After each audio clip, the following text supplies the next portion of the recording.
warahmatullahi wabarakatuh. Waalaikumsalam warahmatullahi wabarakatuh. Oke Bapak Ibu, di sini saya akan menyampaikan rencana tindak lanjut saya, yaitu yang berjudul Sepak Bola Mini Jaya Cup. Di situ ada komponen dan penjelasan tentang komponen. Kita masuk ke latar belakangnya dulu. Jadi Sport Education Model SEM adalah suatu pendekatan pembelajaran PJOK yang menawarkan pengalaman belajar bagi peserta didik yang lengkap dalam konteks kehidupan nyata dalam bidang olahraga. SEM merupakan program yang memberikan dampak positif bagi peserta didik untuk memberikan kesempatan belajar, mengeksplor berbagai peran di dalam tim.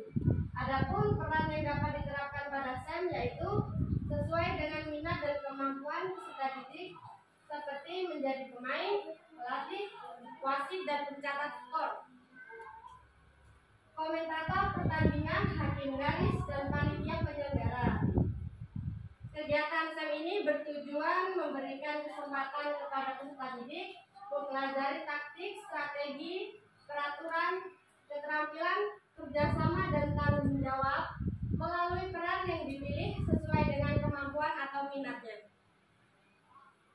SEM juga dapat menguatkan kepemimpinan murid, student agency, dengan memberikan ruang dan keterlibatan peserta didik dalam memberikan suara voice, pilihan, choice, dan kepemilikan ownership. Kegiatan SEM yang akan dilaksanakan adalah turnamen sepak bola mini yang melibatkan seluruh peserta didik fase B dan C di SD Negeri 1 Kalideres. Berdasarkan hasil diskusi bersama peserta didik dan komunitas belajar, sekolah merujuk pada kekuatan aset yang ada di sekolah.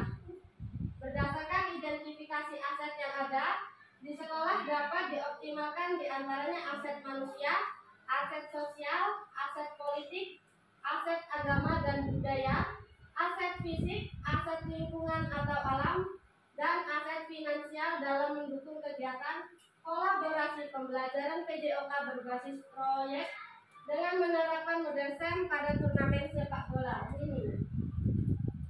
Dengan adanya kegiatan turnamen sepak bola mini, peserta didik dapat mengalami aksi yang nyata berdasarkan kegiatan proses belajar yang telah dilakukan. Kegiatan turnamen sepak bola mini ini dipilih atas dasar tingginya keinginan peserta didik berdasarkan suara dan pilihan yang diakomodir oleh guru PJOK dan seluruh warga sekolah. Kita lanjut ke tujuan programnya Bapak Ibu. Yang pertama ada mengembangkan keterampilan motorik peserta didik melalui pembelajaran SEM di dalam permainan sepak bola mini Jaya Cup. Yang kedua, meningkatkan pemahaman peserta didik tentang pentingnya pembelajaran PJOK melalui proyek yang melibatkan perencanaan dan pelaksanaan kegiatan olahraga. Yang ketiga, ada meningkatkan pemahaman peserta didik tentang pentingnya sportivitas dalam olahraga. Yang terakhir, ada mendorong kerjasama tim dan pengambilan keputusan strategis dalam konteks pemahaman kelompok. Yang keempat, ada capaian, langkah-langkah dan hasil yang diharapkan untuk tiap tujuan. Capaiannya, yang pertama, pemahaman tentang peraturan permainan sepak bola mini. Yang kedua, ada meningkatkan keterampilan individu atau kelompok. Yang ketiga, ada meningkatkan strategi sportivitas, kerjasama, kepemimpinan, dan tanggung jawab. Langkah-langkahnya ada: satu, persiapan clinical meeting. Yang kedua, menganalisis kegiatan turnamen pertandingan sepak bola mini. Yang ketiga, ada penyelenggaraan turnamen sepak bola mini yang menekankan kerjasama, komunikasi, sportivitas, dan tanggung jawab. Dan hasil yang diharapkan penyelenggara turnamen sepak bola mini dalam penerapan SEM akan menjadi pengalaman yang sangat bermakna bagi peserta didik sesuai minat dan kemampuannya. Yang kelima, ada struktur program dan mitra dalam komunitas belajar.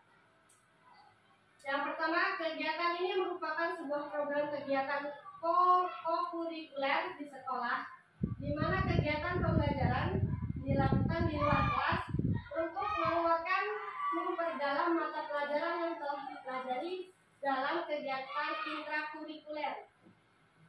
Yang kedua, peserta didik yang terlibat adalah kelas 3 sampai 6, laki-laki dan perempuan. Waktu kegiatan dilaksanakan selama masa jeda semester. Yang ketiga, ada penanggung jawabnya kepala sekolah. Guru PJOK mengembangkan pengetahuan, keterampilan, dan afektivitas peserta didik. Guru kelas sebagai koordinator di dalam kelas maupun lapangan pada saat kegiatan berlangsung. Ada lagi yang terakhir, tenaga kependidikan bisa membantu dalam persiapan dan pelaksanaan kegiatan, seperti menyiapkan peralatan, mengatur jadwal, dan memberikan dukungan administrasi. Yang kelima, ada pernyataan tentang kapasitas yang dimiliki kelas atau sekolah.